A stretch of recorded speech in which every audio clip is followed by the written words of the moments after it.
France Maghreb 2.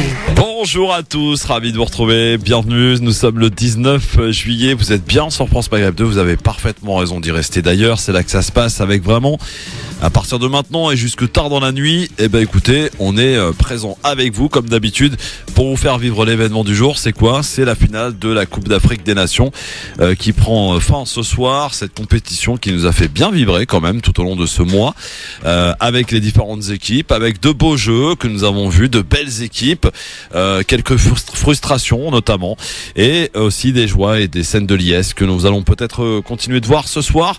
Tout cela évidemment dans la joie et le respect, mais on va pas cesser de le rappeler aujourd'hui parce qu'il est important, comme le disait si bien Razik Pétiche, quand on représente un drapeau, on doit être digne. Et comment être digne ? Eh bien, c'est bien se comporter, de pas faire de bêtises. Exprimer sa joie, c'est une chose. Le faire avec respect, c'en est une autre. Mesdames, mesdemoiselles, messieurs, bonjour et bienvenue sur France Maghreb 2. Jusqu'au 19h, le Grand Forum, avec le Grand Forum du Sport tout à l'heure à 18h. Et à ne pas louper, nous aurons les deux amis d'enfance de Jamel Belmadi et de Aliou Cissé, qui sont deux hommes qui vont s'affronter ce soir, l'un qui représente le Sénégal, l'autre l'Algérie, deux hommes qui viennent de la même ville, Champigny-sur-Marne.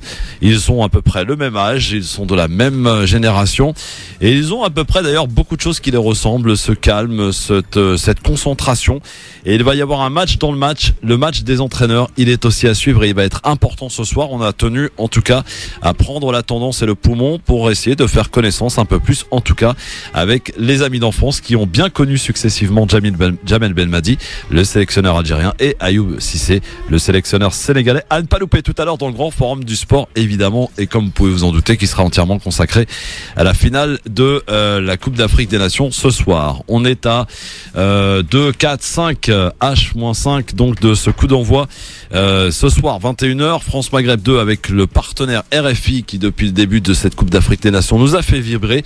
Tarek Mami, bonjour. Bonjour Christophe, ça y est, vous avez terminé l'intro ? Ou presque, ouais, presque. Ouais, alors bonjour Christophe. Parce que quand je parle du partenaire RFI, quand même, fallait les remercier. Ah, fallait commencer par eux. Ouais. Oui, ils ont fait un travail extraordinaire. Bonjour Philippe. Philippe Boyaki est avec nous. Salut. Bonjour à toutes, bonjour à tous.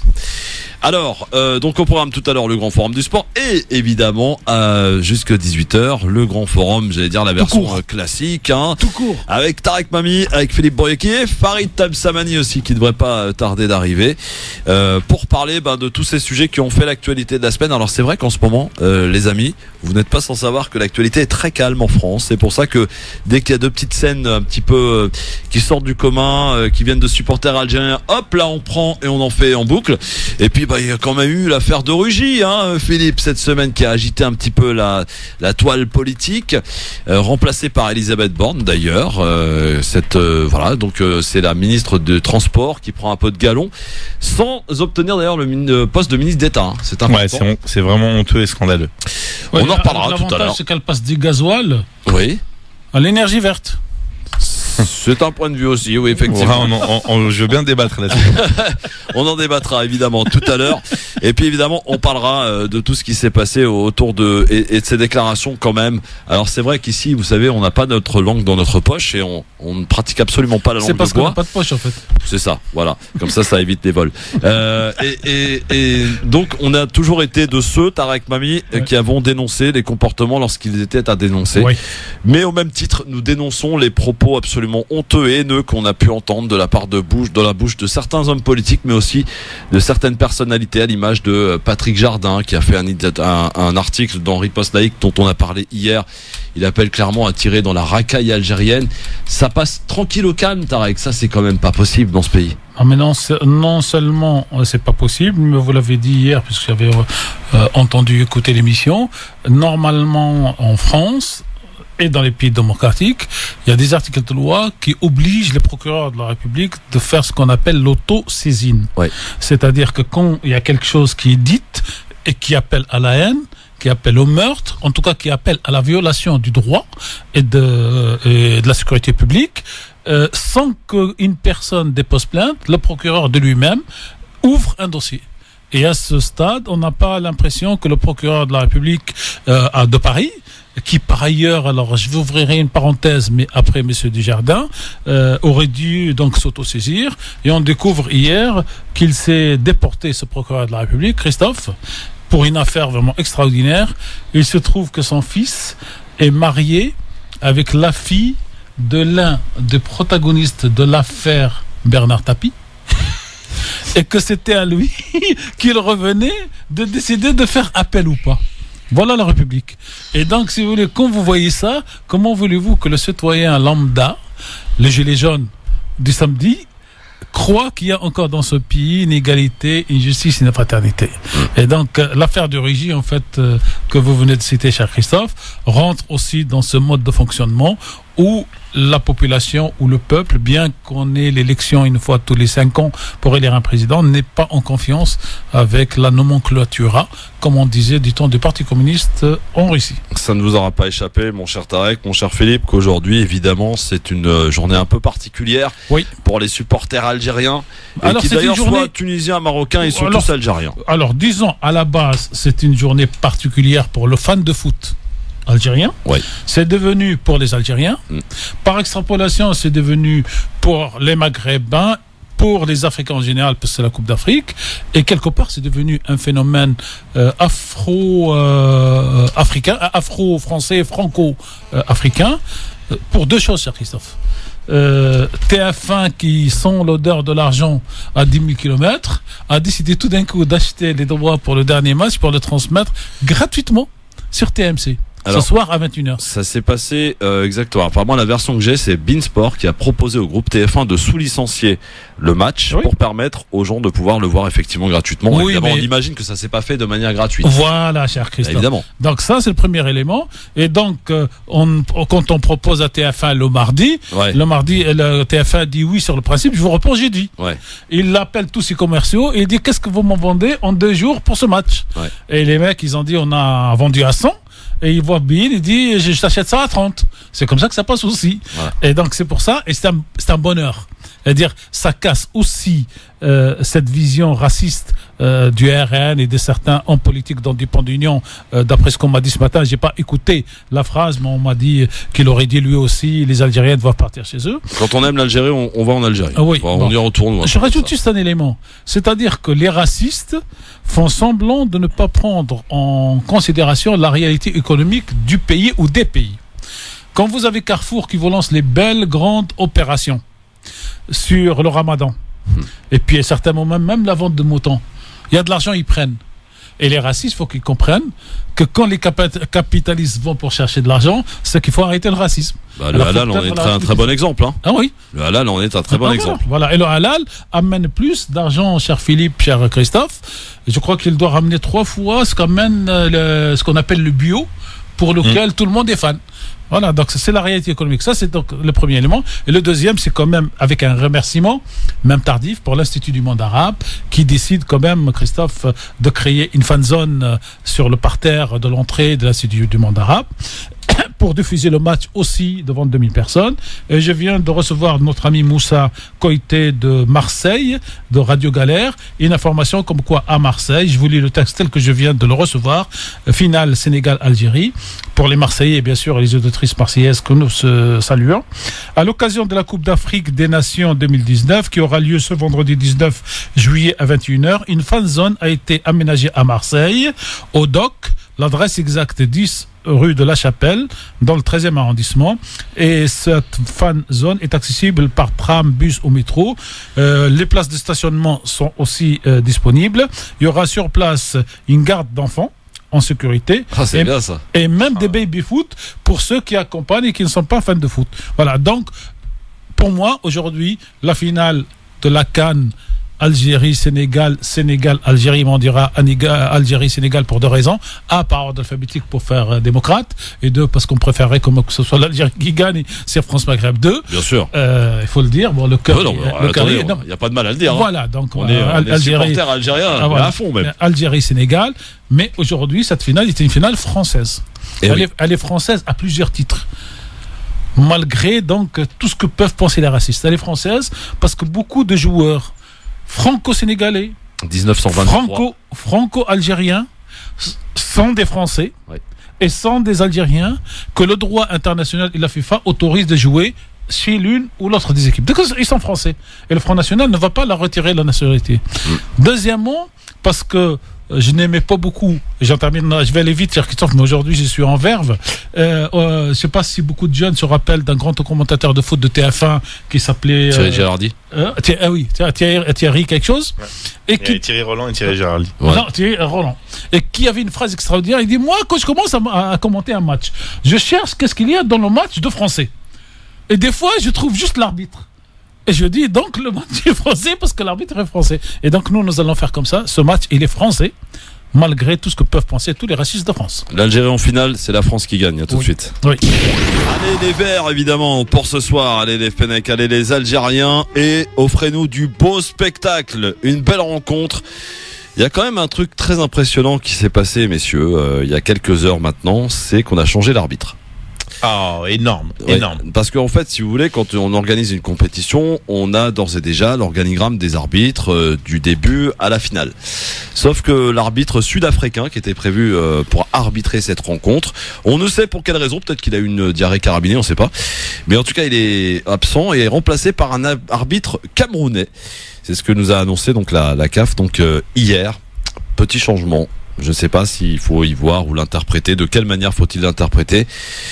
En tout cas, j'espère que, et je pense que Tarek l'avait bien passé pour le savoir, on peut dominer une rencontre à l'image des Tunisiens et on peut se le faire voler ce match. Franchement. Alors j'allais dire, heureusement qu'ils n'ont pas mis l'arbitre qui a arbitré la Tunisie, Ouais. Sénégal. Bon, on peut pas parce qu'ils ont fait le 2 matchs de suite. Moi, je reprends toujours à ce genre de choses avant l'événement par la boutade. Il y a pris avec sérieux. Alors la boutade, c'est les Algériens et les Sénégalais parlent français. Bon, on va leur mettre un petit arbitre camerounais qui parle français. L'autre, il parle anglais. C'est pour éviter les... Ouais, bon, d'accord, Ouais, ok. Voilà. Ok. Après le match, si l'arbitre fait son boulot normal, On dira bravo. et s'il le fait pas, là, on dit... Là, il y a suspicion. on n'aime pas les Tunisiens, ok, c'est un petit peuple en quantité, c'est pas grave. Là, on n'aime pas les Algériens, donc qu'est-ce qui reste? Donc, ça doit être le Front National qui a commandité à la fédération. Donc à la En même temps, la FIFA et la CAF sont pas à l'abri de petites affaires de corruption. Non, ça n'a jamais existé, non. Non, mais on a mieux ce matin. Alors, j'ai appris ce matin, vous savez qu'aujourd'hui, le patron de la FAF, il s'appelle Ahmed. Ahmed. Ça ne s'invente pas. Oui, il est du Madagascar. Ouais. Le mec, il vient à Paris, il se fait arrêter par la police française, soupçon de corruption. Ah mince. Il est libéré. Ouais. Il rentre, c'est lui aujourd'hui le patron, il va prendre donc la suite de Hayatou, qui a tenu 30 ans au même poste. La démocratie africaine, elle marche aussi dans le foot. Et ce matin, il a fait donc le remaniement de l'Assemblée générale, pour ne pas dire nationale, et il a éjecté les deux qui l'emmerdaient à max, un Camerounais et un Tunisien. Et il a mis à la place 2 mecs qui disent oui, et c'est parti pour un tour. Bon, Philippe, Extraordinaire. le foot. Ahmed, faut retenir le nom. Je sais que t'es pas très foot, mais quand tu vois toutes ces petites affaires dans le foot, quand même, des fois, ça. Ah bah écoute, ça renvoie une image négative de ce qu'on aime dans le sport. Moi, c'est pas que je suis pas très foot. Je suis plutôt fan de d'autres sports de tradition japonaise ou internationale comme le MMA et le jiu-jitsu brésilien.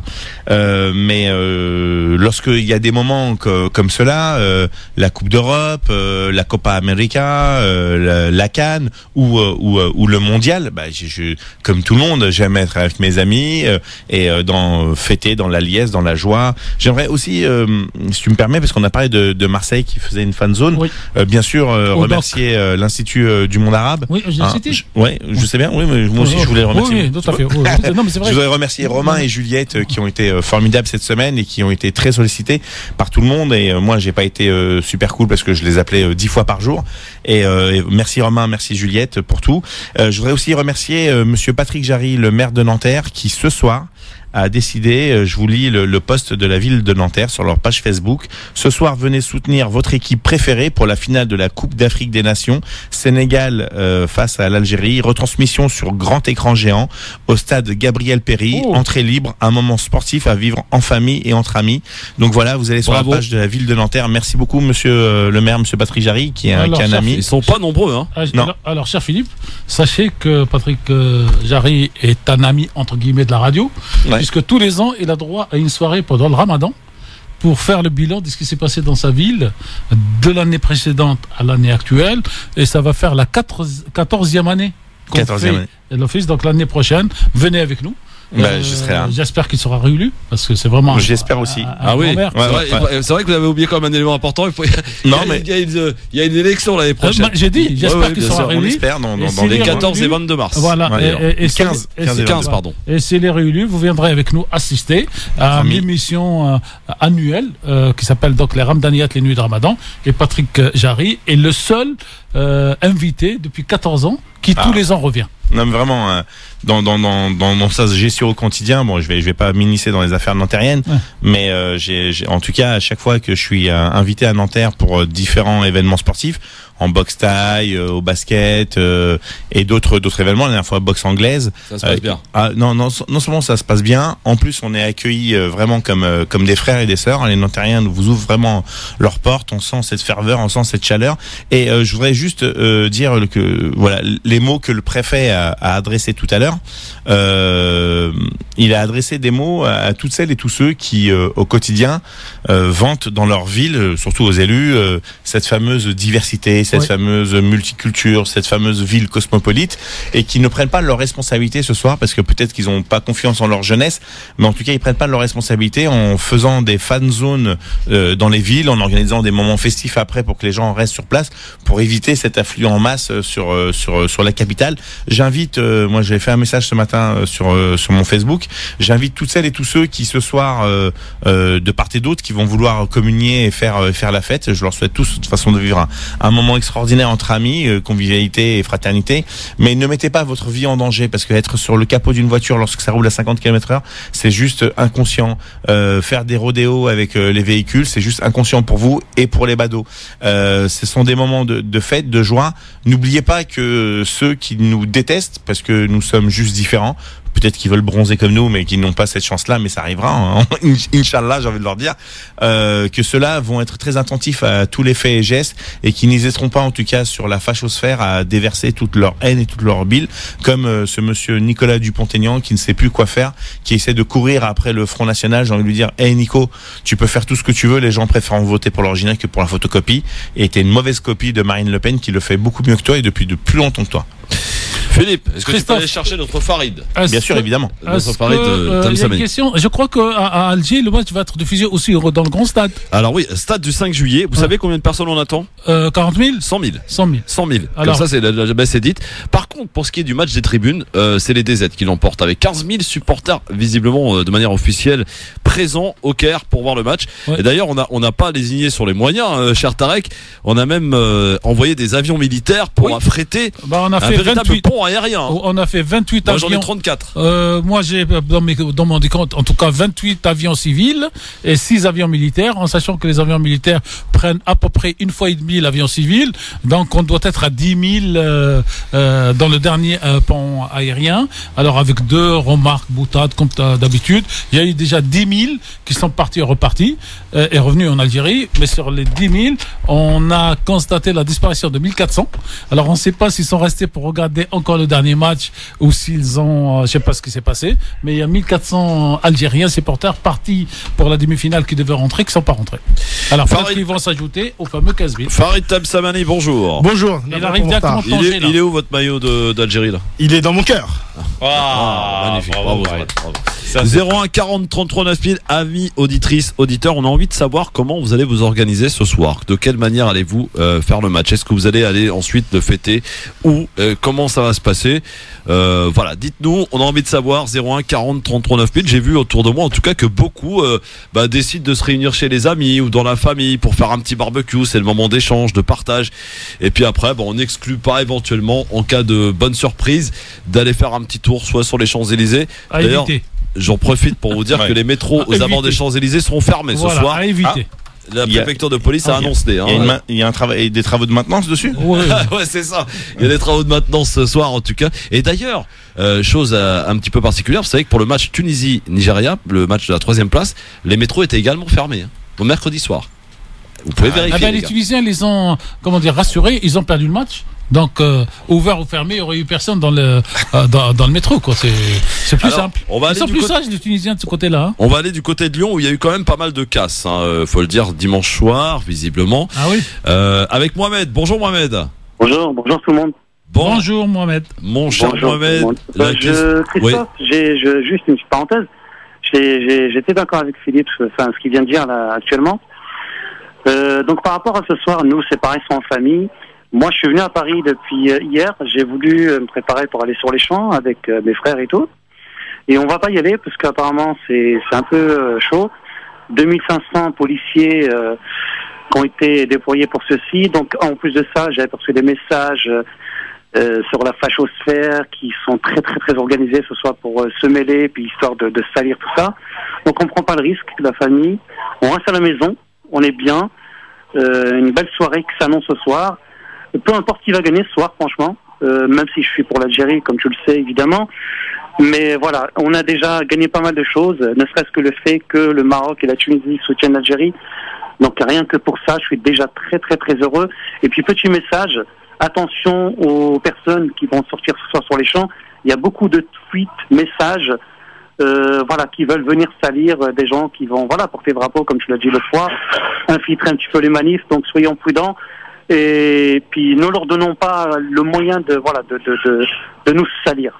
Ils nous attendent au tournant ce soir, il est clair et certain. Donc soyons prudents, Inch'Allah, et que tout se passe bien. C'est déjà une belle fête qui s'annonce, ne serait-ce que par le fait que, ça a rassemblé le Maghreb un petit peu quand même, malgré qu'on le veuille ou non, quoi. Donc merci Mohamed de Lyon, aujourd'hui parisien. Et bonne soirée, bonne fête à vous. Bonne soirée Mohamed, à bientôt et bon match pour ce soir et sage décision, j'ai envie de te dire, pour le fait d'avoir... Mais dites donc messieurs, qu'est-ce qui se passe ce soir? 2500 policiers à Paris sur les Champs-Élysées. Il y en aura un petit peu plus. C'est quoi? C'est les gilets jaunes? C'est quoi? C'est pire que les gilets jaunes, cher Christophe, parce que les gilets jaunes, d'abord ils déclarent pas les manifs comme les gens qui vont sortir ce soir. Au moins l'avantage des Algériens, ils le savent. Non, mais voilà, donc il n'y a pas de déclaration. La deuxième, c'est qu'en réalité, quand vous avez le nombre de policiers qui sont officiellement déclarés par la préfecture, pour moi, vous comptez au moins le double. Parce que ça, il y a l'officiel et il y a le fusieux. Il y a les gens qui sont en tenue et les gens qui ne le sont pas. Et la deuxième, c'est que quelque part, la DST, la DRSI, tous les services de renseignement ont quelques craintes sur les circulations sur les réseaux sociaux et peut-être quelques fachos ont décidé d'aller en découdre ou d'aller perturber ou d'aller envoyer le truc. Et donc, des fois, pour la police, surtout quand c'est circoncis à une soir, la prévention veut largement la punition. Farid. Oui. On t'a pas trop entendu, tu es normal, t'es pas arrivé en retard. Oui, je m'excuse. Qu'est-ce qui se passe à Paris? Il voulait d'abord respirer. Farid, qu'est-ce qui se passe à Paris sur les Champs-Élysées? 2500 policiers mobilisés, les métros fermés aux abords des Champs-Élysées. On a l'impression que c'est un soir de crise. Alors que c'est une joie normalement, c'est une fête. Enfin, si on s'en tient au match du quart de finale, je suis pas sûr que ça soit uniquement que de la joie, malheureusement. Les services de police et la préfecture de police essayent d'anticiper le pire, malheureusement. Je pense qu'à la demi-finale, ça s'est plutôt bien passé. Je pense qu'à la finale, ça se passera plutôt bien également. Même si on peut en discuter non pas sur le fait que les gens sortent, mais sur, à mon avis, les symboles que ça peut être, notamment dimanche dernier, notamment 14 juillet, qui, à mon avis, pour moi, laisseront beaucoup plus de traces que la simple casse qu'il y a eu. Il se trouve que malheureusement, j'ai un ami, moi, qui était commerçant sur l'avenue de la Grande Armée. Donc, je peux vous dire que c'est pas toujours marrant, quand vous êtes commerçant, de vous faire défoncer la gueule par des abrutis. Je pense que ce soir, il n'y en aura pas, parce que ça sera bon enfant et que ça va bien se passer, je pense. Il y a eu les gilets jaunes quand même dimanche, faut pas les oublier. Ils ont quand même, c'est eux qui ont fait quand même la pagaille l'après-midi. Oui, dès le matin. Dès le matin, oui. Mais globalement, ça s'est plutôt bien passé dimanche Tiens, soir. une petite question. Est-ce que ça vous a choqué que le président de la République soit sifflé? Oui. Moi, je le dis tel que je le pense. Franchement, on a le droit de siffler le président de la République pendant 364 jours. Et on doit s'abstenir ce jour-là, parce que la journée du 14 juillet n'est pas la journée du président de la République. Elle est devenue historiquement, même si on n'est pas d'accord avec tout ce que fait la France, la journée de la France et des Français, et surtout des militaires qui ont été tortionnaires dans une partie de leur vie, mais qui ce jour-là représentent la France. L'unité de la France, puisqu'on a vu défiler tous les corps militaires. Excuse-moi, Farid. Non, mais pardon, Philippe. Non, sur le fait que le président de la République soit sifflé, c'est pas la première fois. Hein. Oui, je dans le passé, Jacques Chirac se faisait siffler. C'est même fait tirer dessus, Jacques Chirac. Oui, c'est vrai, il avait failli se faire tirer dessus. Par un identitaire. Sur le symbolisme et sur qu'est-ce que veut dire le 14 juillet, malheureusement, une bonne partie des gens ne le savent pas. Ne le savent absolument pas. C'est pas et même le rejettent. Alors du coup, c'est peut-être pas le débat d'aujourd'hui, mais malheureusement, c'est un peu borderline aujourd'hui, je te l'accorde, Farid. Non, mais alors moi je vais faire mon rabat-joie. Oui, fais ton rabat-joie. On aime ça aussi, avoir des rabat-joie. Non, mais la France est un pays de symboles. Le fait d'avoir programmé, alors c'est le hasard le plus total, à mon avis, puisque ça se passe sur un continent autre qui est celui de l'Afrique, une demi-finale avec comme jeu notamment l'Algérie, avoir autant de symboles, autant de drapeaux étrangers en France le jour de la fête nationale. Vous avez dans d'autres pays, ça se passe pas, vous n'avez pas le droit. En Algérie aujourd'hui, le jour de la fête nationale, peu importe, vous mettez autant de drapeaux étrangers, vous allez en prison. Et c'est partout aux États-Unis, etc. Ouais, là, ça n'a rien à voir, c'est pas politique. On y reviendra. On y reviendra peut-être un autre vendredi à 3. C'est pour ça que. Mais je peux vous dire un truc. L'histoire coloniale de la France n'est pas l'histoire coloniale ni de l'Allemagne, ni de l'Algérie, ni des États-Unis. Donc il ne faut pas tout d'un coup effacer une partie de l'histoire coloniale et venir dire aujourd'hui vous n'avez pas le droit parce que la réponse. J'ai jamais dit qu'on n'avait pas le droit. Je dis que le symbole. Non, mais je parle de le symbole d'avoir autant de drapeaux étrangers, sénégalais, nigériens, n'importe quoi. Ce sont les enfants de la France. C'est la France qui les a colonisés. C'est là le malheur. Quelque part. Oui, non mais. Et le malheur, il est là. Vous savez comment enfant de la France et pas avoir le drapeau français, c'est un 14 juillet, c'est un malheur. Non, c'est pas un malheur. C'est une richesse. Non, non. En sciences historiques, ça s'appelle le droit de suite. Non, le droit, il n'y a pas de souci. Je veux dire, vous ne pouvez pas aller taper dans le quartier du voisin et être étonné que 15 jours après, il n'y en a pas un voisin, mais 50 qui vient taper dans ton quartier. Non, mais là, vous faites référence à la colonisation. Oui, tout à fait. Bon, le Sénégal a été colonisé ou pas? Pas de la même manière. Pas de la même manière. La Tunisie a été colonisée ou pas? Oui. Pas de la même manière. Alors. C'est quoi la manière, en fait? Je sais pas, je vous pose la question. Non, mais je vous réponds. C'est intéressant. À partir du moment où je vais moi imposer ma loi chez quelqu'un d'autre. Ce qui a été fait dans toute la colonisation, principe de colonisation, malheureusement. Voilà. Alors que les mecs qui sont sur place aient reçu 100 coups, 1000 coups, un coup, ils ont c'est la même chose. C'est la même chose. On est d'accord. Le mal est autant le même. On est d'accord. Et pourtant, on n'a pas vu d'autres drapeaux. Si, bien sûr que si. Il y avait le drapeau tunisien. Si. Alors, ça, c'est la quantité et la qualité, j'allais dire. Merci. Non, mais j'y viens. La colonisation, le protectorat au Maroc et en Tunisie ne se sont pas passés complètement de la même manière. Ce sont des protectorats, pas des colonies. Et les fins ne se sont passées de la même manière. Donc le nombre de morts en Algérie, 3 millions ou 100 000, n'ont rien à voir avec la Tunisie ou le Maroc. D'accord. Donc les peuples qui transmettent la mémoire, et vous avez en Tunisie par exemple, il y a eu un mort en 52, un mort célèbre, le patron des syndicats, Farhad Hachad. Aujourd'hui, les jeunes, on leur apprend ou dans leur histoire que celui-là vaut 10 000 morts parce que sa capacité de nuisance était supérieure à 10 000. Donc vous ne pouvez pas dire aujourd'hui contester à ce que des gens qui soient issus... Non mais, vous constatez. Alors je vais vous dire un truc. Moi, je terminerai là, Philippe. Moi, j'ai un exemple extraordinaire. Regardez ces jeunes français d'origine étrangère, je mets tout ça entre guillemets, comment ils se comportent quand ils sont à l'étranger hors de France par rapport à la France. C'est les plus grands défenseurs de la France quand ils sont à l'extérieur de la France. Oui, d'accord, il n'y a pas de souci. Cher Tarek, un certain nombre de... c'est pour ça que j'ai précisé en amont que mon propos, il n'allait pas forcément être forcément bien lu. C'est pas peut-être le débat de ce soir, ça n'a rien à voir. Non, mais je pense que pour moi, c'est un véritable sujet qui dépasse le foot en vérité. Parce que l'immense majorité des gens qui vont être ce soir, ils n'ont jamais mis les pieds. Une bonne partie d'entre eux n'ont jamais mis les pieds en Algérie. On est d'accord. Ne connaissent même pas l'histoire de l'Algérie, ni du drapeau. Est-ce que pour autant on les interdit de porter le drapeau? Non, mais je rajoute, cher Farid. J'ai commencé mon propos. Non, mais je rajoute. Et qui n'ont jamais été dans un stade de foot.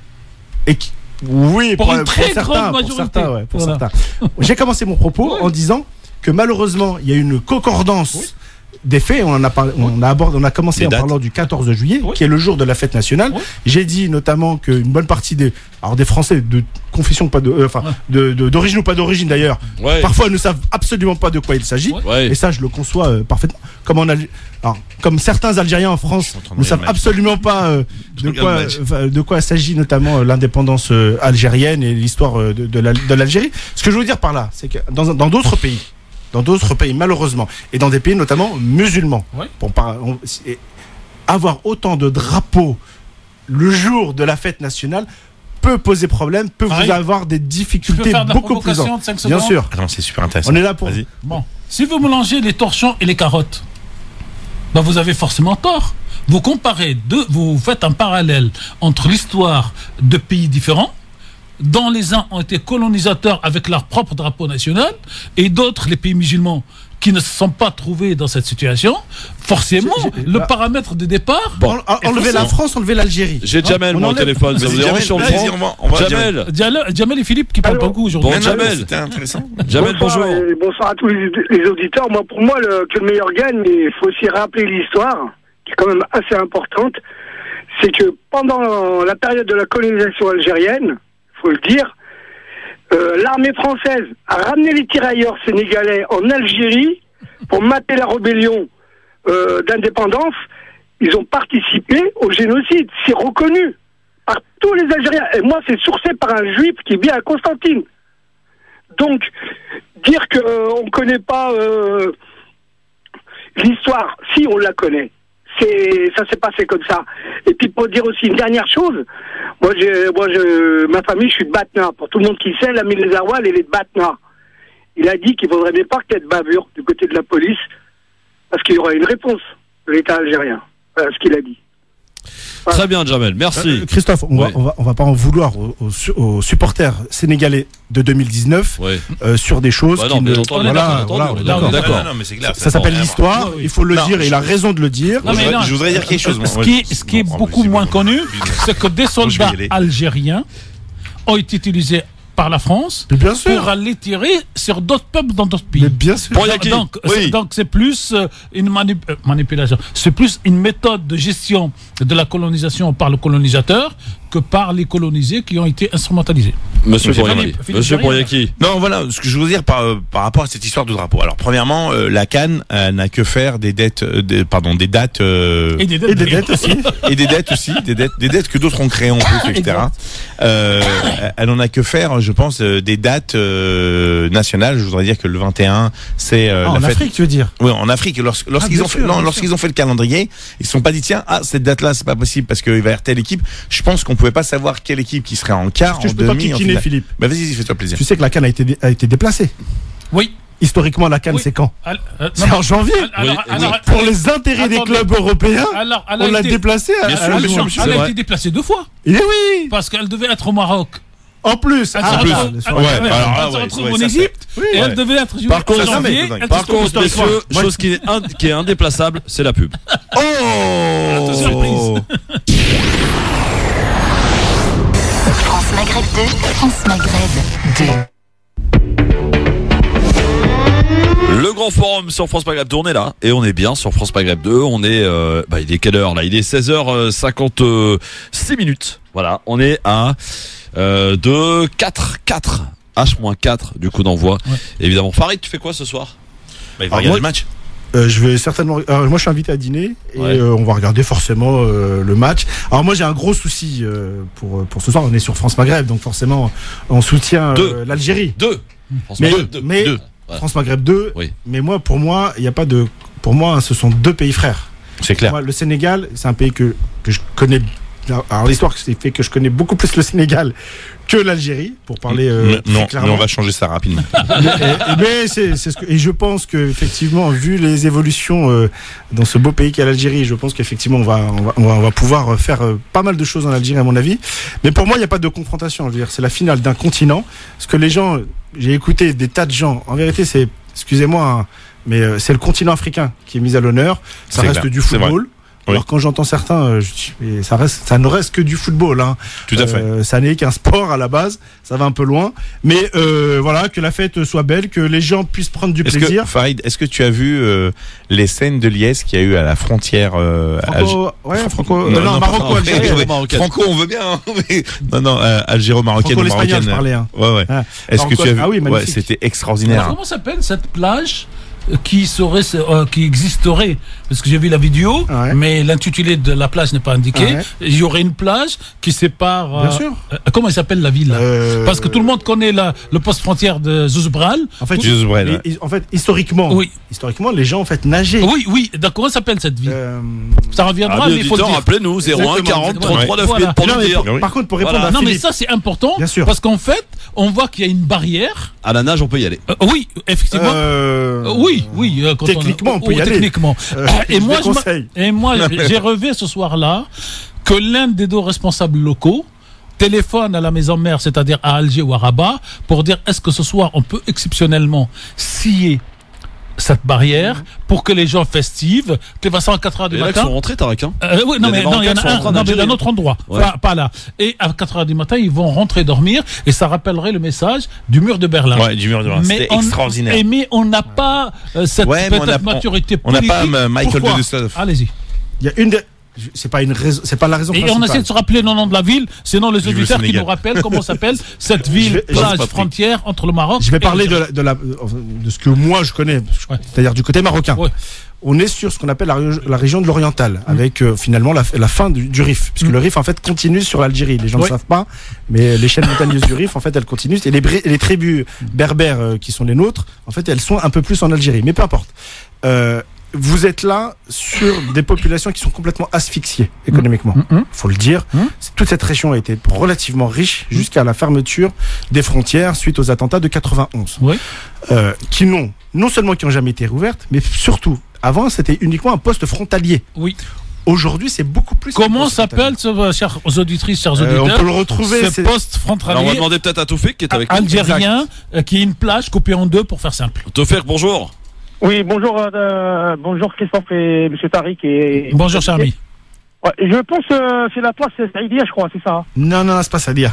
Ah, c'est ça, non, on va demander à Haj Google s'il peut nous aider. Pas comment la poste algérienne, mais à mon avis, c'est ça. Saïdia est pas très loin, mais c'est pas la plage de Saïdia.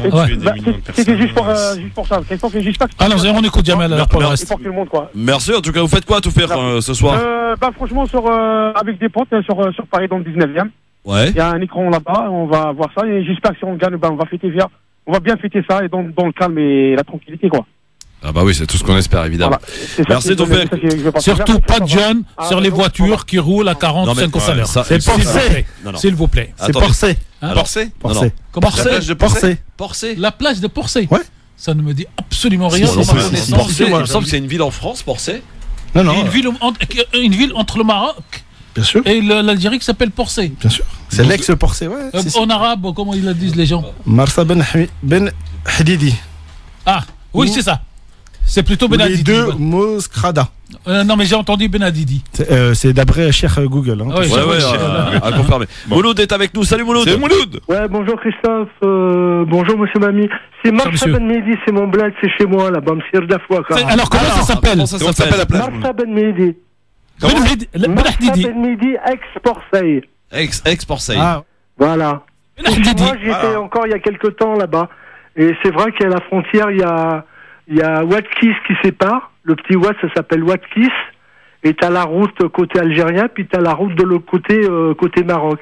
Et si on se baigne c'est vrai que tous les ans, est-ce que les gens à l'époque pouvaient se baigner et aller de l'autre côté de l'autre côté. Et là, je sais pas si vous êtes au courant, il y a un supporter qui a réussi à passer de l'autre côté. Ça, j'ai vu. Et qui s'est fait poursuivre par un garde frontière et qui est revenu ensuite.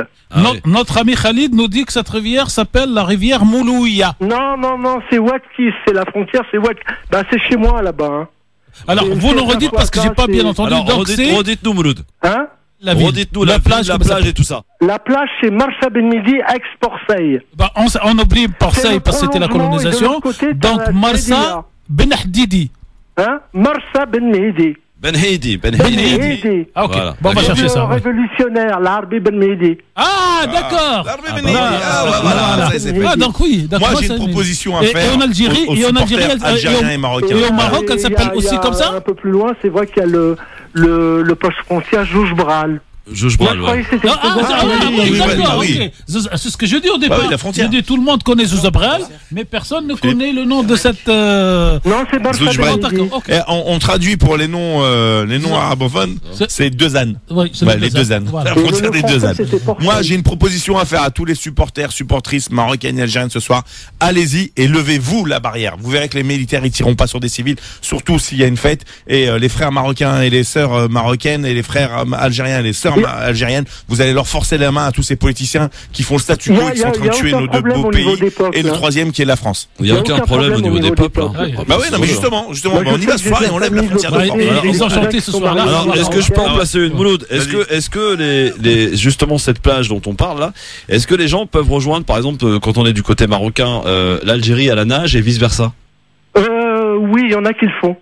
Il y en a qui le font, tu sais, quand ils emmènent, comment on appelle ça, les trucs sur mer, là, les motos sur mer. Ah, les scooters, Ah oui, les Ils scooters. passent de l'autre côté sans problème. Les jet skis. Les jet skis, ouais, ou scooters de mer aussi, on appelle ça. Les scooters de mer. Voilà. Mais Christophe, moi je voulais rajouter un mot. Je suis Vas-y, un peu rajoute inquiet un ce mot, soir. Mouloud. Je suis un peu inquiet concernant l'arbitrage. Ah, il est inquiet par Le rapport à fait l'arbitrage, que- Mouloud.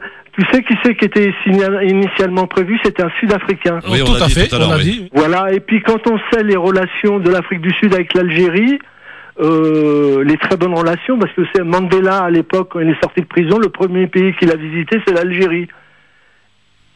Ouais, Et je sais pas si vous Farid nous dit entendez qu'il a raison.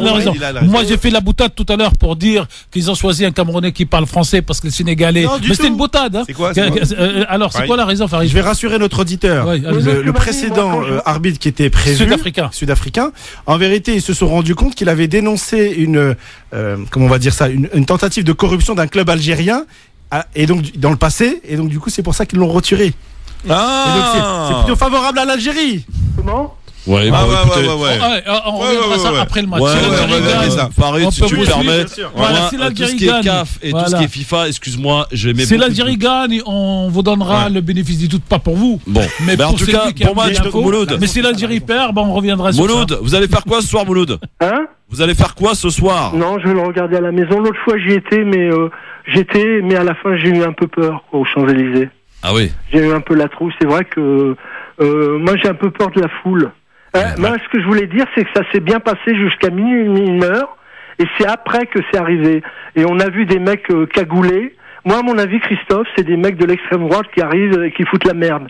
Bon, ça, oui, ça, Oui, c'est pas à négliger. possible, Hein. Ça, c'est dans toutes les manifestations, y compris. Non mais Christophe, moi Oui. à un moment donné, je Merci, vais vous interpeller Mouloud. Madame Merci, Hidalgo, Mouloud. Madame la maire, pour quelle raison ce soir, pour quelle raison les dirigeants du Paris Saint-Germain, du Stade de France n'ont pas décidé d'ouvrir les portes pour faire des fan zones un petit peu partout pour On fait pouvoir ça contenir. on fait ça, cher Philippe, quand on a le cœur qui ressent une problématique.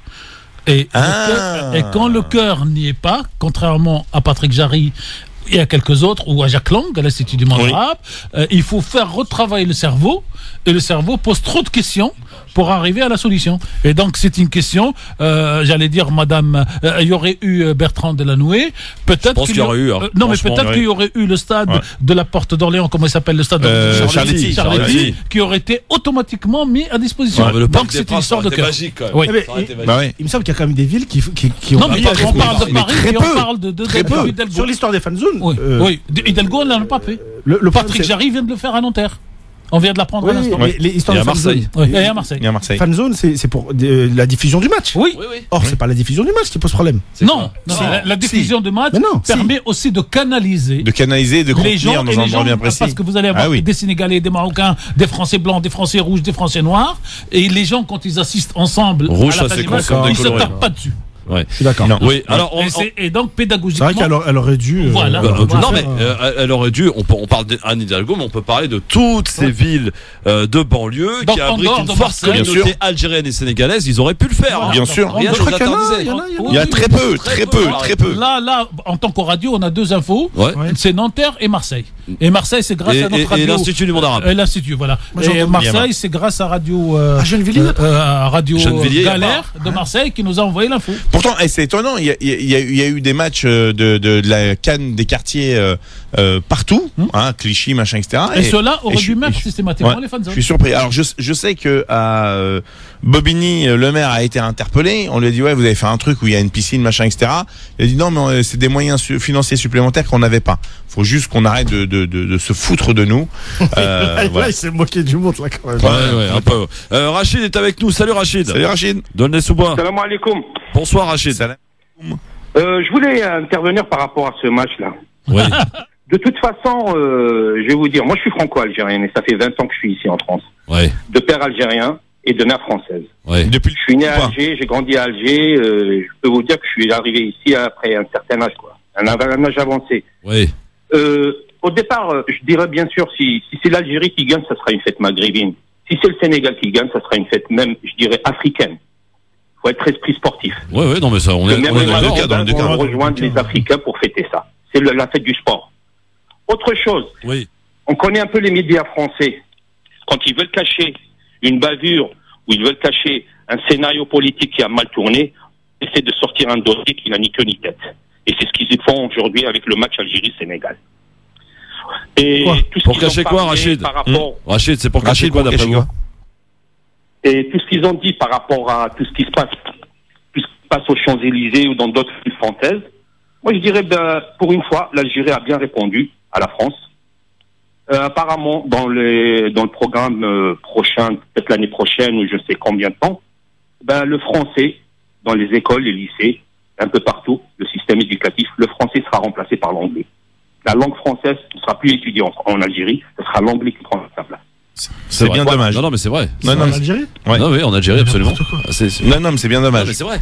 Ils sont en train de vouloir changer, effectivement. Mais ils changent de l'arabe pour le français. Non, de français pour l'anglais. Ils ne veulent pas des Algériens. Et tout le temps, on les critique, tout le temps, on leur met sur le dos toutes les bavures, tout ce qui se passe, tout ce qui est mauvais, tout ce qui est méchant, tout ce qui est noir, tout ce qui est cramé, tout. On leur sort un de ces répertoires qu'on dirait que la race algérienne. Moi, je pense que la France a peur de l'Algérie. Tout entier, c'est la France qui a peur de l'Algérie.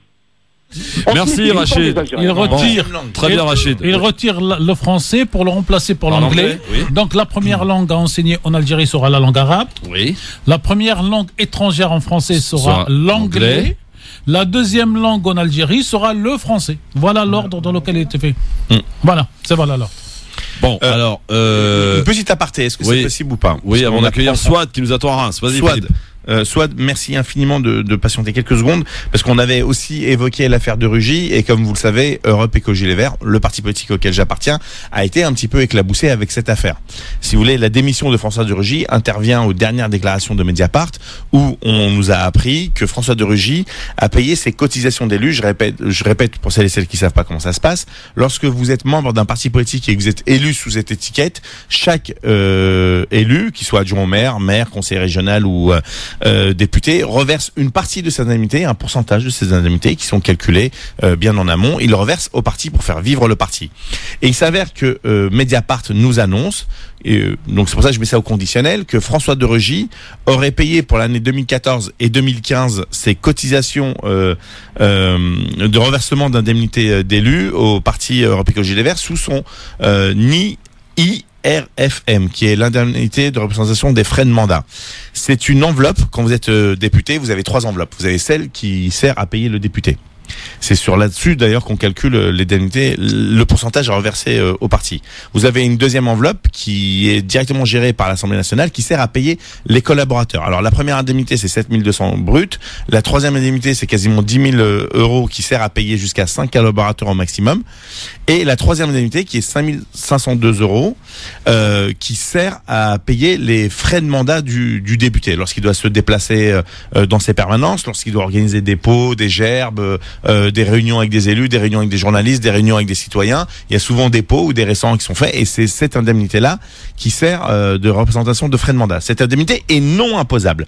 Et depuis 88, elle n'a pas le droit de servir de financement de partis politiques. Donc Mediapart a annoncé que François de Rugy a payé ses indemnités avec ces reversements d'élus, au parti Europe Écologie Les Verts avec cette enveloppe. Elle est non imposable, ok? Donc c'est pour ça que vous n'avez pas le droit de vous en servir pour un financement de parti politique. Il faut savoir que vous pouvez aider un parti politique jusqu'à hauteur de 7 500 € maximum.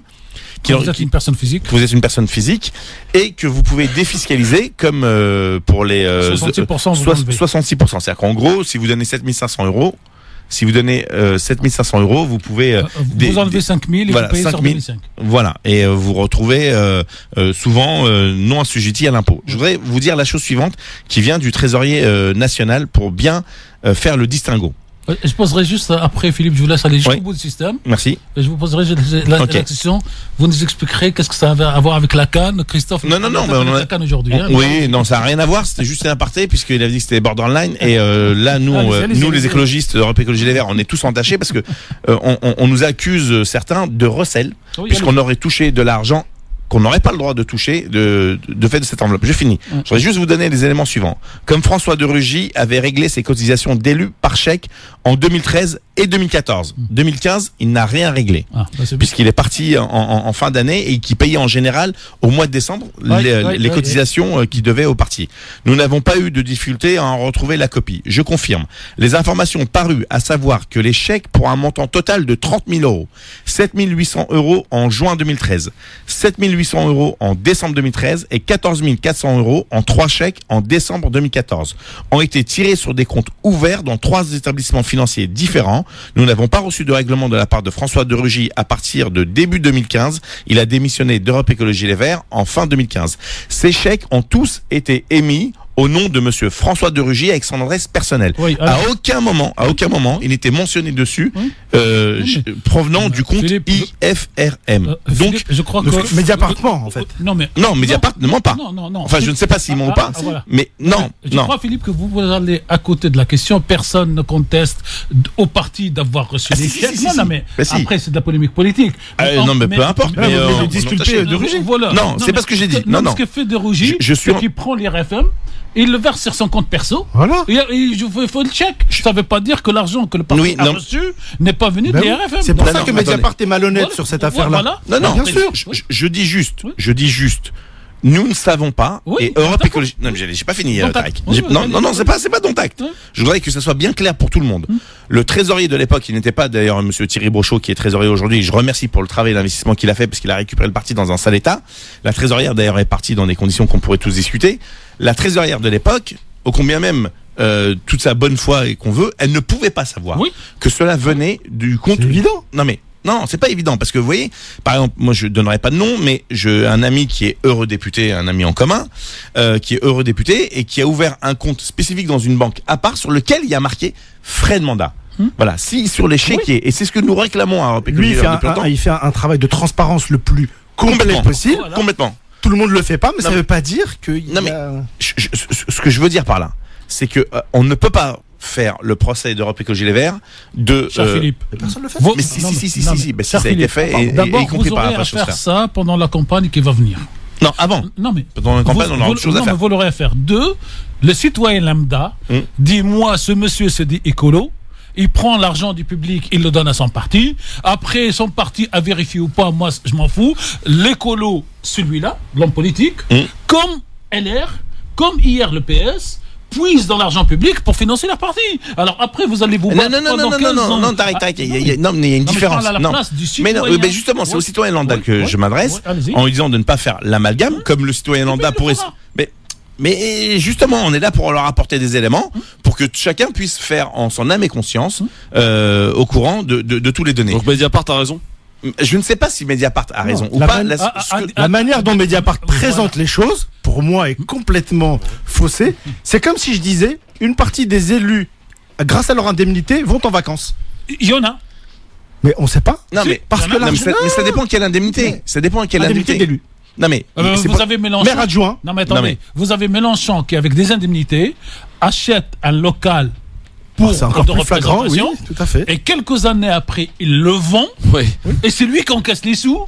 Donc voilà les Mais procédures là, que les hommes non, mais politiques Mediapart, utilisent. quand ils accusent de Rugy sur ça, c'est pas la même chose. Oui, on est d'accord. Mais Mediapart, ce qu'elle fait, c'est qu'elle peut faire volontairement ou involontairement de ne pas aller dans des détails qui disculperaient le parti c'est pour pour ça que avoir une mais guerre oui. juste avec de Rugy. La manière dont elle présente Bien sûr, le bien truc, sûr. C'est ça. Et moi, l'explication de Philippe est très claire. Bien sûr. Ah oui, Par c'est très contre, clair. par contre, cette semaine, Thierry Brochot, le secrétaire, enfin le trésorier national, ainsi que David Cormand, le secrétaire national, ont écrit à Jean-Michel Larcher, le président du Sénat, ainsi Gérard Jean-Michel Larquet. Larquet. Ouais, c'était le foot, quoi. On est dans C'est le le foot, foot, on est dans le foot.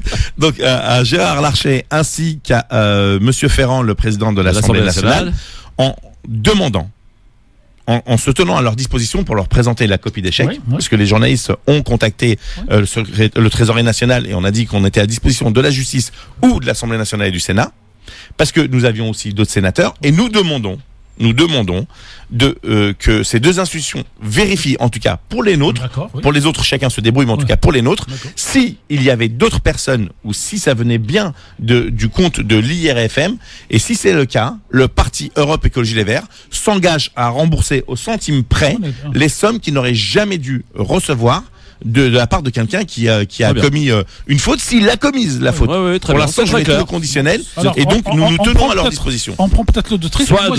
Mais moi, je veux revenir après sur ce coup-là. D'accord. Pour une question qui dépasse le parti, Swad. le vôtre, et qui concernerait tous les Oui. partis. Bonsoir, Swad est toujours avec nous. Oui, elle est là, elle attend patiemment, Oui. Swad. Elle Bonsoir. est venue Excuse-moi, Swad. parler d'Algérie, puis elle est partie avec une réponse Rugy. de Rugy. De Rugy.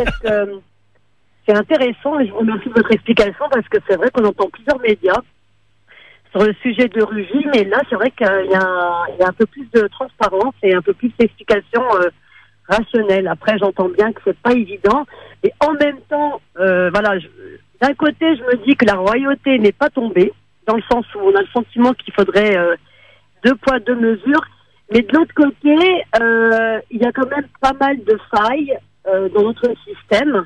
Et que le cas de Rugy, est-ce que ce n'est pas le reflet de cette faille-là, quoi, qu'il faudrait, et que lui on paye le prix fort, parce que c'est vrai que moi, de mon petit niveau à moi personnel, pour moi l'écologie, ils sont censés représenter un petit peu le symbole de quelque chose de propre dans tous les sens du terme, et un comportement, le fait de se dire qu'un député qui est censé représenter la propreté et mis la main dans le sac du contribuable, ben c'est pas glorieux pour ce parti-là, puisque aujourd'hui justement on a très peu de partis politiques de l'ancien système. Il y a que les Verts en fait qui ressortent encore, et là pour preuve ils sont arrivés quand même devant la gauche. Mais là c'est vrai que cette histoire-là peut, voilà. Après je sais pas.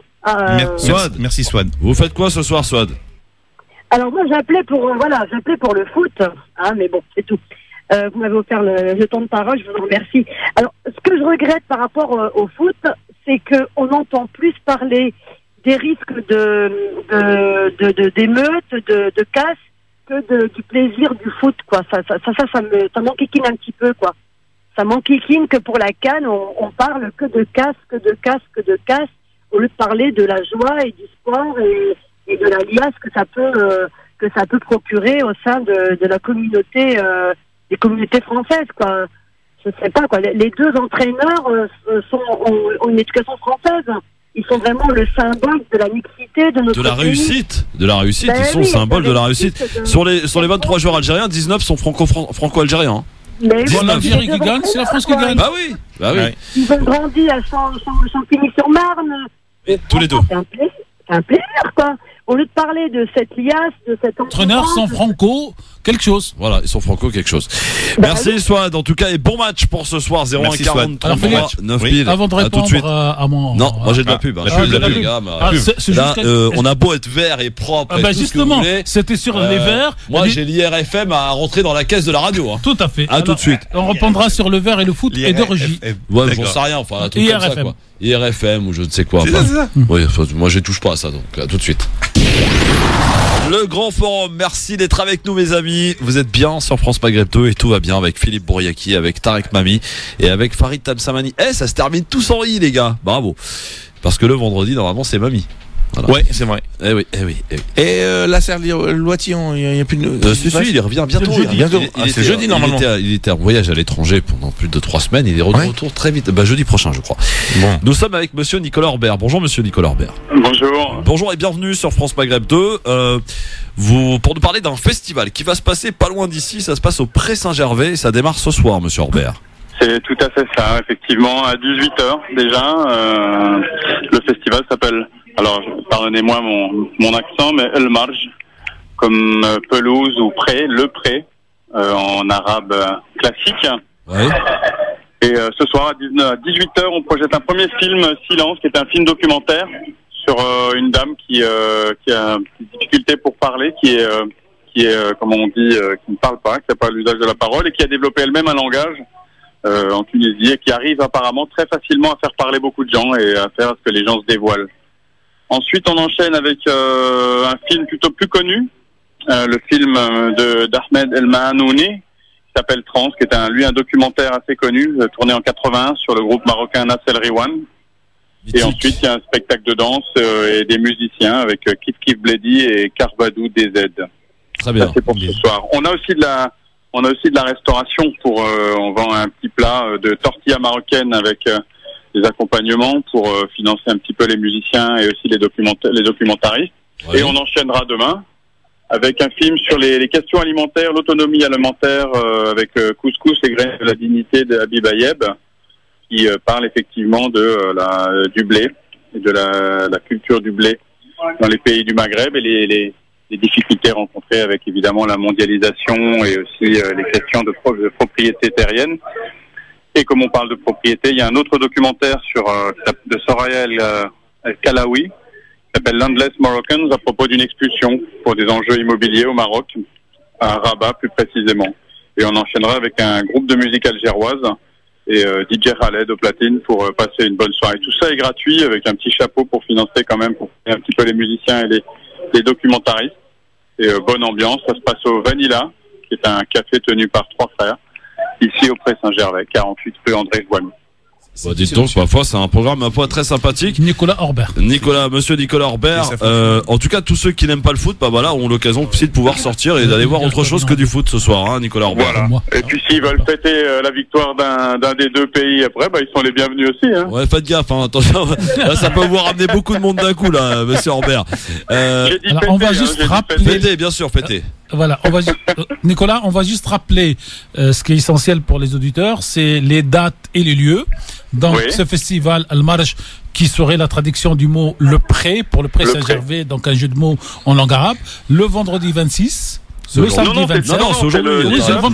C'est ce soir, à 18h. Ah oui, c'est j'engueulerai Nicolas hors micro parce que je lis ce qu'il m'envoie. Oui. Bon, disons vendredi tout court. Monsieur Orbert, vous êtes planté dans la date. Je lis ce que je reçois. Donc, disons vendredi aujourd'hui, samedi demain, à partir de 18h, l'entrée est libre. Et le café, donc c'est Vanilla Café, 48 rue André Joanneau, au Pré Saint-Gervais. Donc un petit week-end culturel qui va mélanger du cinéma, des plats donc dans ce restaurant, cinéma, musique, documentaire et échange culturel. Merci monsieur. Et dans leur communication, ils savent que ce soir il y a le match. Oui. Ils espèrent quand même avoir quelques-uns et surtout après le match demain soir à partir de 18h, tout le monde à ce café Vanilla avec l'adresse que je répète, 48 rue André Joanneau, au Pré Saint-Gervais. Voilà, on se retrouvera. J'y jetterai un coup d'œil. Monsieur Orbert, merci beaucoup en tout cas et bon festival. Merci à vous et bon match. Merci, merci monsieur Orbert. Oui, vous allez scruter ça de près évidemment.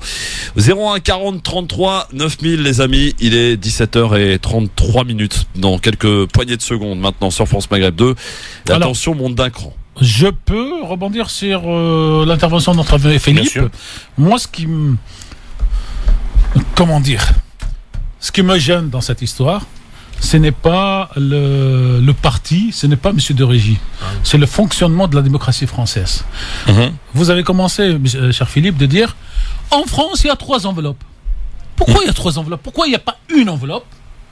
Pour que ça soit clair, c'est 25 000 euros par mois dans laquelle il y a ci, il y a ça. Premier point.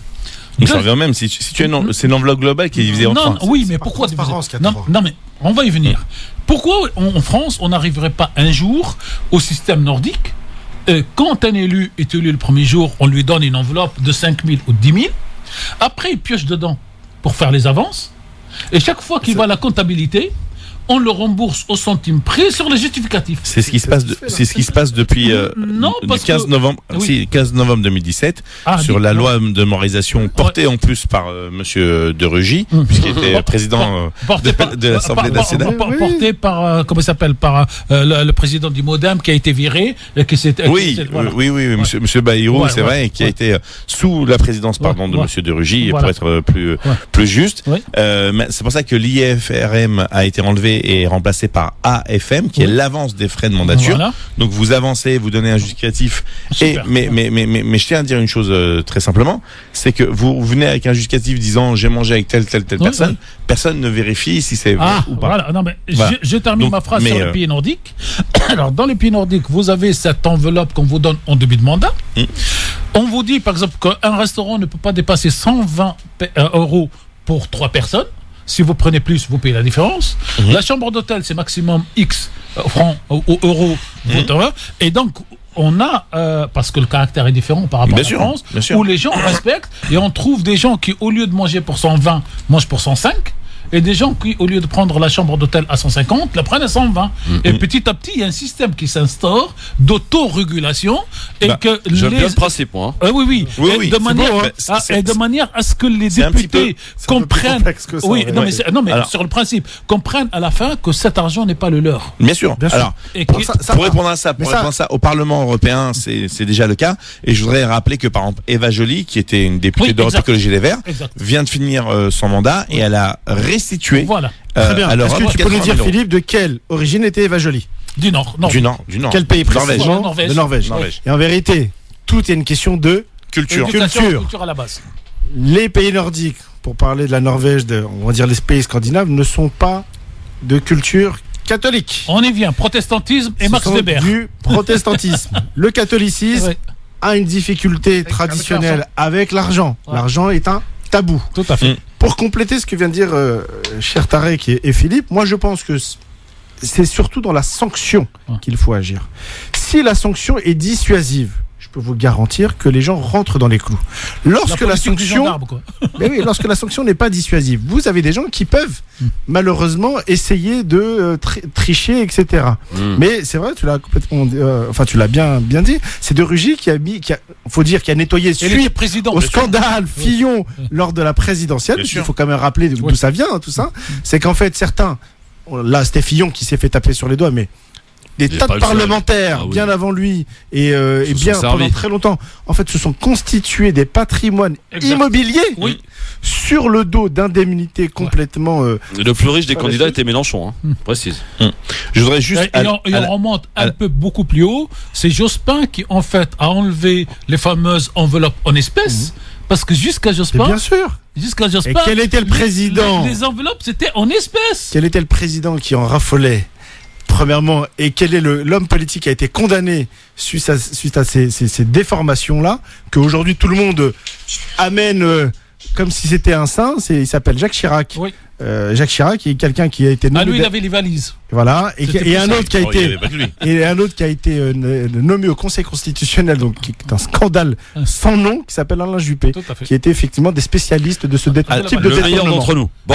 À la décharge quand même de François de Rugy, je tiens à dire qu'il a réduit drastiquement les frais de l'Assemblée et de représentation de l'Assemblée nationale, de dépenses d'ordre général et aussi d'ordre privé.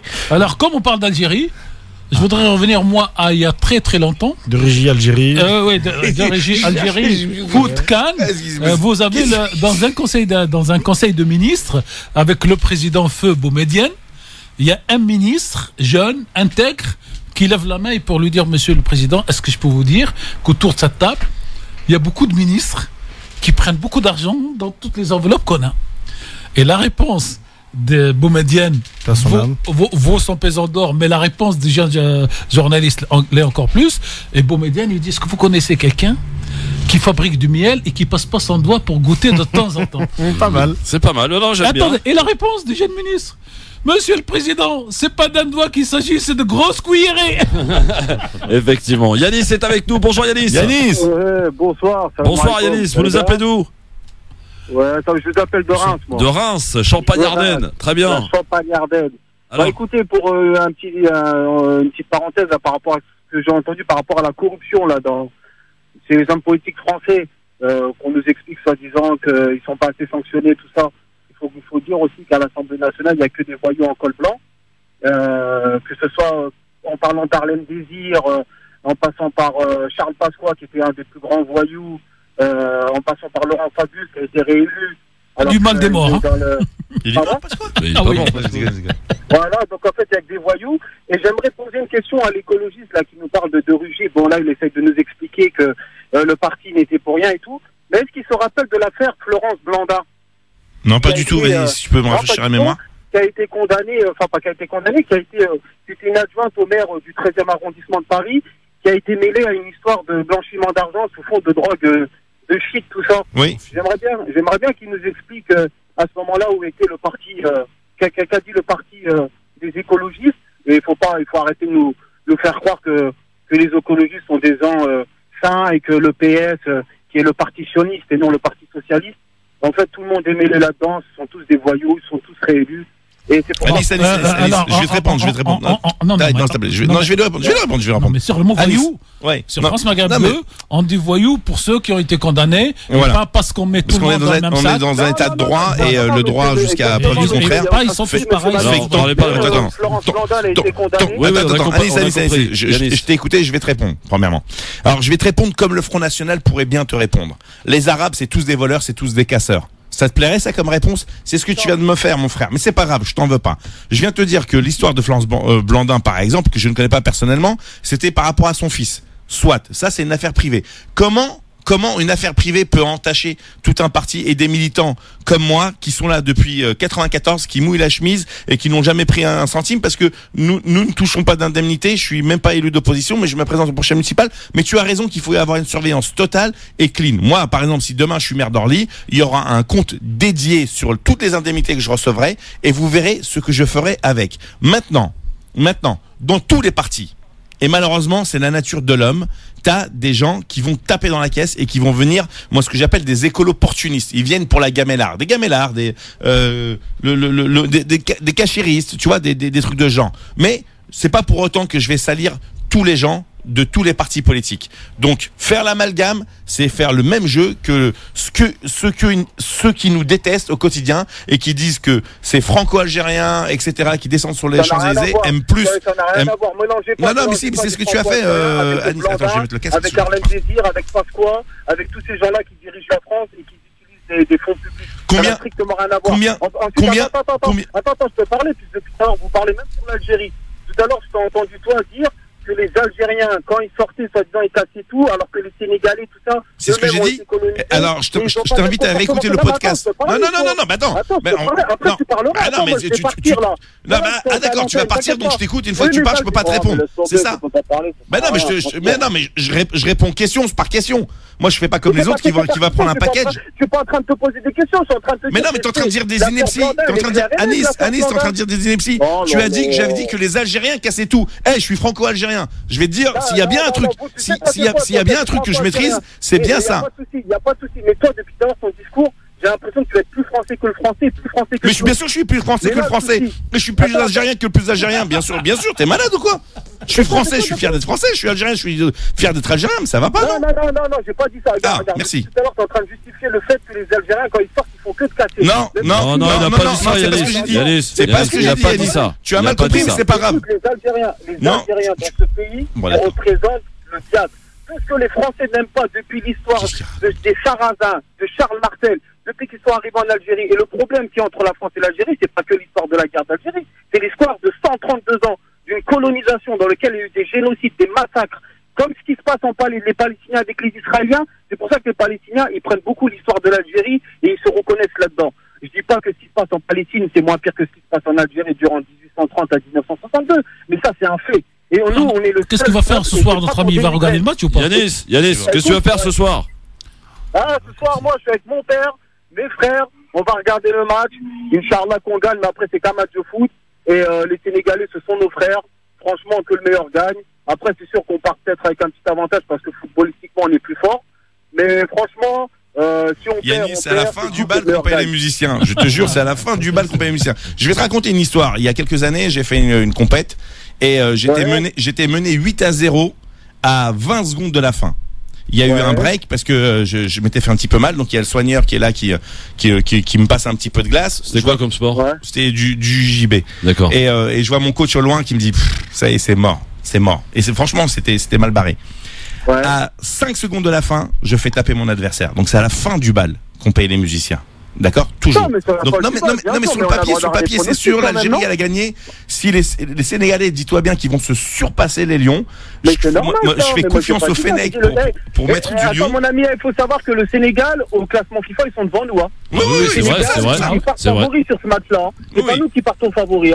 Et pour revenir aussi, juste pour finir, moi ce soir je serai pour l'Algérie. Les Sénégalais sont nos frères.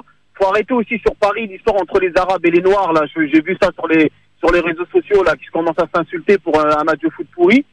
Ça, on s'en moque. Et puis juste pour dire aussi, c'est normal qu'on est stigmatisé dans ce pays, ils vont parler que de nous. Quand les Portugais en 2016, ils ont gagné l'Euro, ils ont commis des casses partout. Et franchement, ça a gêné personne. Ça c'est vrai. Mais c'est moins vendeur. Yanis. Attends, juste pour finir, parce qu'après je vais chercher mes enfants, sinon. Yanis, moi je vais chercher la parole tout de suite. Yanis, alors j'ai une phrase pour vous faire aller chercher vos enfants tranquilles et regarder le match ensemble. Alors les Arabes et les Noirs sont ensemble en prison. Ils sont quoi? Ensemble en prison. Et ils sont ensemble. Oui, attendez. Ils sont ensemble dans les mauvaises banlieues. Oui, mais après, c'est eux qui lancent là. Après, les banlieues, nous, nos parents, quand ils sont arrivés en France, c'est pas eux qu'on choisit là où ils voulaient. Quand est-ce qu'ils seront ensemble pour aller voter le même jour? Voilà, bravo. Quand est-ce qu'ils seront ensemble pour aller voter ensemble? Enfin, ça, c'est un peu caricatural quand même. Non, mais il a raison, c'est caricatural. Non, mais 70% d'abstention dans nos banlieues, ça se chiffre. Mais ça n'a rien à voir. Parce qu'au moment, quand les musulmans ont voté et que ça se passe depuis les années 2000, et grâce à des groupes de rap, comme Sniper qui poussait les jeunes à aller voter, tout ça, les jeunes, ils ont été votés pour le Parti Socialiste, tout ça, et pour M. Chirac en 2002 et tout, à la fin, il n'y a rien eu. Il faut qu'ils se présentent eux-mêmes et qu'on vote pour eux. Yanis, on a... Le vote, c'est un superfuge démocratique pour nous faire croire qu'on participe à la démocratie. Et t'attends quoi pour y aller, pour montrer? Tu sais, Yanis, tu as raison. Yanis, je n'ai pas voté, dis-moi. Parce qu'en 2005, j'ai voté non contre le traité européen et ils nous l'ont balancé dans la gueule. Tu as raison, c'est vrai. Écoute, aujourd'hui, celui qui est élu, c'est celui qui a le plus d'argent. C'est celui que les financiers décident. Et ça, c'est pas du conspirationnisme. Yanis, mon frère. Yanis, mais non, écoute-moi. Yanis. Mais non, mais oui, mais les enfants vont en retard à l'école. Yanis, si tu montes sur le ring en pensant que t'as perdu, ne monte pas sur le ring. Ouais, mais on va pas comparer le sport et la politique. Mais si, justement, je peux t'assurer, c'est un combat pareil. Moi, j'ai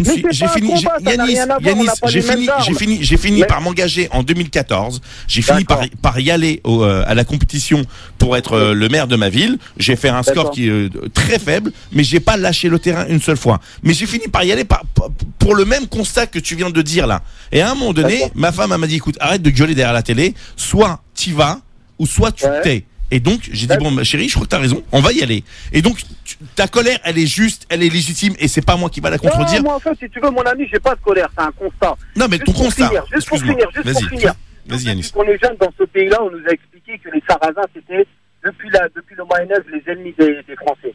Ensuite, on nous a expliqué que, soi-disant, il y a eu l'histoire Charles Martel. On nous a caché l'histoire des indigènes quand nos grands-parents sont venus en province en Côte d'Azur pour venir libérer ce pays. S'il n'y avait pas un film, jamais personne n'aurait parlé de cette histoire. Aujourd'hui, il faut être clair et net. Les Arabes dans ce pays-là, c'est l'ennemi. Et c'est pas que les Arabes. L'islam, les musulmans et le prophète. C'est comme ça. J'ai une bonne nouvelle. Aujourd'hui, il faut l'accepter. J'ai une bonne nouvelle, cher Yanis. J'ai bonne nouvelle. Oui. France Maghreb 2, l'année prochaine, elle va émettre à Poitiers. Rigolez pas trop fort. Non, bien sûr, mais même cette histoire-là, c'est du vent en plus. Cette histoire-là, non, mais c'est juste pour vous dire, on fait pas de la victimisation. Moi, je suis pas étonné de tout ce qui se passe. Moi, ce que je suis étonné, c'est de la naïveté des gens, notamment des chroniqueurs. En fait, il faut faire le constat. On est tous d'accord. Et derrière le constat, se poser immédiatement la question, comme disait Lénine en 1905, que faire aujourd'hui? Faire le constat, on est tous d'accord. Mais comment on dépasse le constat? Allez-y. Allez-y, ça fait 5 minutes que tu le dis juste pour finir. Yanis, il est en forme, on le laisse. Il est en forme. Il est en forme. Allez-y. Oui, c'est les Français d'origine algérienne, marocaine et tout dans ce pays-là. Ils s'intègrent pas, tout ça. Mais aujourd'hui, quand les Algériens, les Marocains sortent leur drapeau, ils sortent pourquoi? Parce que dans leur cœur, ils se sentent plus algériens ou marocains que français. Pourquoi? Parce que depuis qu'on est petit, malgré qu'on a la carte d'identité, il y a une différence entre le verbe être et avoir. On a beau avoir quelqu'un, on nous a jamais considérés comme français. Et quand on grandit, forcément, on se sent plus algérien, marocain. Et contrairement à ce que dit l'autre personne, il a dit oui, les Algériens, 90% n'ont jamais mis leur pied en Algérie. Ça, c'était dans les années 90, quand il y a la décennie noire et le terrorisme. Aujourd'hui, 95% des Franco-Algériens ont mis leur pied en Algérie et ils aiment leur pays. On aime la France parce que si demain il y a une guerre dans ce pays, t'inquiète pas que c'est pas Jean-Claude François. Alors pourquoi il reste en France? Non mais dans les banlieues qui vont sortir. Yanis, faut quand même être réaliste. On fait le constat tous ensemble. Et après tous ces jeunes qui se sentent plus marocains, algériens et tunisiens, pourquoi ils restent en France? S'ils se sentent plus. Parce qu'eux, ils sont restés 132 ans chez nous. Non. Alors là, vous sortez de la raison. Et nous, moi, ici, je travaille. Non, mais si vous travaillez ici, votre vie, si vous travaillez ici, votre vie à vous et celle de vos enfants, elle est ici. Donc si vous vous sentez. Ouais, mais moi, mon frère, moi, à partir du moment où on me considère pas comme français, je vais pas faire le mouton. Attends, Yanis, ils ont libéré leur pays. Nous, on n'a rien demandé. Mon père, quand il est venu ici, c'était la main d'œuvre choisie. Yanis, tu as dit quelque chose de très fort. Yanis, tu as dit quelque chose de très fort et tu as accepté de subir. Moi, c'est comme ça que je le vois et je me trompe peut-être. Tu as dit si on nous accepte pas.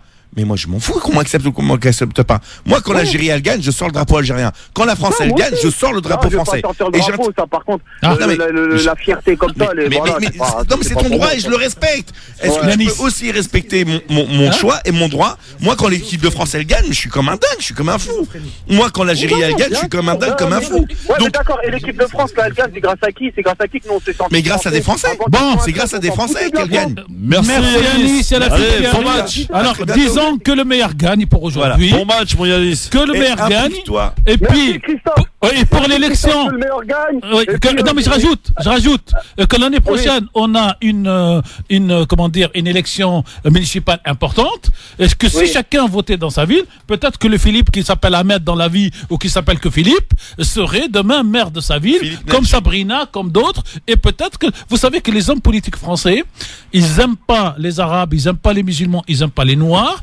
Mais s'ils se rendent le dimanche pour voir que le corps électoral il est fait de 70% de Français d'origine étrangère et que 60% votent, et ils changent de discours dans la semaine. C'est clair. Et c'est tout. Ouais, mais monsieur Manu, vous êtes intelligent et vous savez très bien que ça marche pas comme ça. Ça marche pas comme ça parce qu'on participe pas. Merci. Merci Yanis. Salut, on doit y aller. Salut. Prenez soin de vous, au revoir. Merci Yanis, ciao. Il y a quand même que sur France Maghreb 2 qu'on peut avoir des débats comme ça, Yanis, t'es d'accord? Exactement, moi aussi, franchement, c'est pour ça que je vous aime bien. Et un jour, on en rediscutera et vous verrez. Avec plaisir. Non, mais et vous verrez que c'est nous qui avons raison. Non, Yanis, on a besoin de la raison et tout le monde a tort. Salut mon Yanis, à bientôt. Farid, juste pour conclure parmi cette discussion très intéressante. Non, pas conclure parce que c'est un débat sans fin. Juste, on a parlé de l'élu parisienne Lamblin et pas Blandin, l'élu du Nord. Il ne faut pas se tromper. Voilà, c'est deux choses différentes. C'est ça le problème avec les Blancs, même nom tout le temps. Je sais pas si elle nous écoute pas, mais il faudrait pas qu'elle. Non, mais Blandin, c'est Lamblin. Non, mais Farid, 30 secondes pour nous donner ta réaction par rapport à cette discussion intéressante. Alors, schizophrénie totale de notre. Ils sont à la fois français à 100%. Et les Algériens 100% et qui ne savent pas à chaque moment comment choisir. Et vous savez, alors vous savez comment on interprète votre discours? Non, mais je vais vous le dire, cher Christophe. C'est l'islamophobie? Non, pas du tout. On dit que vous voulez être plus français que les Français. Non, parce que je dis qu'ils sont. Ça s'appelle l'honnêteté intellectuelle. Non, ils sont français à 100% et ils sont algériens à 100%. Et en philosophie, vous avez une belle encore boutade. Allez la lire. C'est ce qu'on appelle l'âne de Béridan. Et l'âne de Béridan, c'est quoi, cher Christophe? C'est un âne qu'on met au milieu, Ahmar, on lui met à égale distance de ses yeux d'un côté un seau d'eau, de l'autre un seau de maïs, et qu'est-ce qui arrive? La pub. Non, il meurt sur place parce qu'il hésite à choisir entre les deux. Voilà l'âne de Béridan. Bon, moi j'ai un petit truc qui va mettre tout le monde d'accord dans un instant, ça s'appelle le quiz, à tout de suite. Le grand forum sur France Maghreb 2 pour les quelques dernières minutes. On est maintenant à H-3 de ce coup d'envoi de ce match Algérie-Sénégal. Je vous rappelle que d'ailleurs dans le grand forum du sport, dans quelques minutes avec mes amis Hicham Terak et Razik Metich, on recevra deux amis d'enfance. L'un ami d'enfance de Jamel Belmadi et l'autre de Ayou Cissé qui est le sélectionneur sénégalais, puisque tous les deux sélectionneurs ce soir sont de la même ville, sont de Champigny-sur-Marne. Ils ont grandi là-bas, ils ont été à l'école là-bas. Et nous aurons Mehdi qui a été le meilleur pote de Ayou Cissé et nous aurons Karim qui a grandi avec Jamel Belmadi. Il y a des Français dans cette histoire. Bah, c'est incroyable. C'est ça. Absolument. C'est la France qui va gagner ce soir de toute façon quoi qu'il arrive. Allez, on va voir qui va gagner. Le quiz. Le Philippe Bouriaki, le Farid Tamsalani. Non mais c'est vrai. Tu te fais défoncer la gueule quand tu dis ça. De quoi? Mais la vraie vérité, c'est que quand l'Algérie gagne, quand l'Algérie gagne, non mais t'as des gens. Non mais je peux te dire qu'à Alger, le mec il te dit non. Ouais. Alors, ça va, ces gens-là, je leur fais des bisous. Vous avez raison sur 2 points. Vous dites, c'est là, quand l'Algérie gagne et la France gagne, les gens des Front National en France refusent. Bon, voilà. D'accord. Première question. Attends, c'est Christophe. Non, mais en Algérie, on refuse. Donc il dit aux Algériens, retirez. Mais surtout pas. Retirez les 17 joueurs qui sont franco-algériens. Exactement. Et gagnez avec le reste. Exactement. Parce que eh oui, en Algérie, c'est ce qu'on dit, mais bien sûr. Bah, ils entendent. C'est pour ça, l'honnêteté intellectuelle, c'est très important. Allez sur France Maghreb dans le quiz, et c'est Farid qui va gagner aujourd'hui. Non, ça va pas. Ah bon? J'ai jamais gagné. Bon, première question. On est un 19 juillet 1903. Arrivé à Paris du premier Tour de France, avec c'est en ce moment. Oui. Il a été remporté d'ailleurs à l'époque par un certain Maurice Garot.